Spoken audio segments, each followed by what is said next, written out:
What is up, car addicts? So I wanted to make a quick little video letting you guys know that what we suspected with the mansion DLC of there possibly being only 3 mansions is unfortunately true.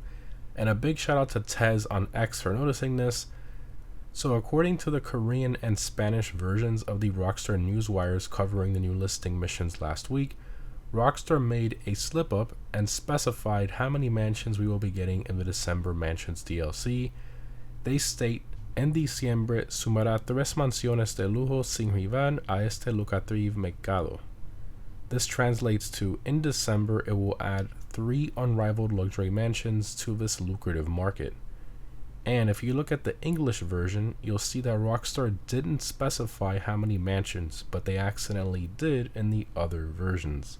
So where are these 3 new mansions? Well, we of course have the 2 construction sites currently in game, the first one being above the Vinewood Bowl, and then the second one being next to Mini Madrazzo's house where we finished the Cayo heist in this parking lot here.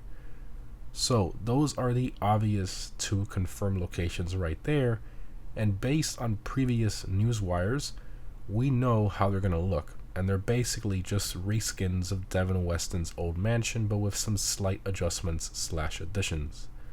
So what's the 3rd mansion going to be then? Well, it's literally going to be Devin Weston's old mansion, as the first listing missions we did last week confirms that we cleared Devin Weston's mansion out to put it on the market for pre-luxury real estate. That would mean that they will all basically have the same copy-paste interiors / exteriors, again with some slight adjustments. This obviously makes sense, so Rockstar doesn't have to sit there and model a bunch of different mansion interiors.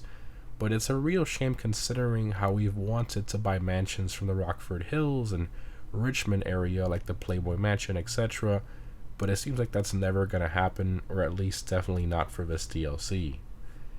Now, pricing wise, if I had to guess at this point, based on the locations, I'd say that Devin Weston's mansion will be the cheapest at roughly $7 million, followed by the one next to Mini Madrazzo's house at roughly $8 million, and then the Vinewood Bowl location mansion being the most expensive at roughly $9 million.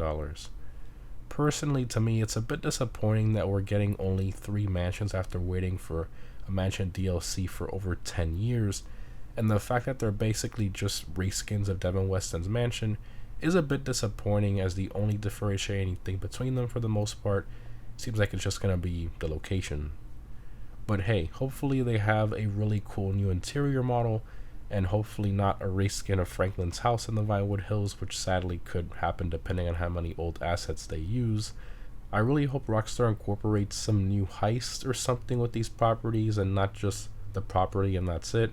You know, a nice new garage model, and obviously some good new cars with this DLC, but we're going to have to wait and see. Let me know what you guys think down below in the comments. Regardless, I still think it's going to be cool that we're going to be able to at least own one of these mansions like Devin Weston's in the hills and stuff. It's still, a nice thing to have, but more variety would have been nice. But again, let me know what you guys think down below in the comments. Thanks again for watching, and I'll see you in the next one.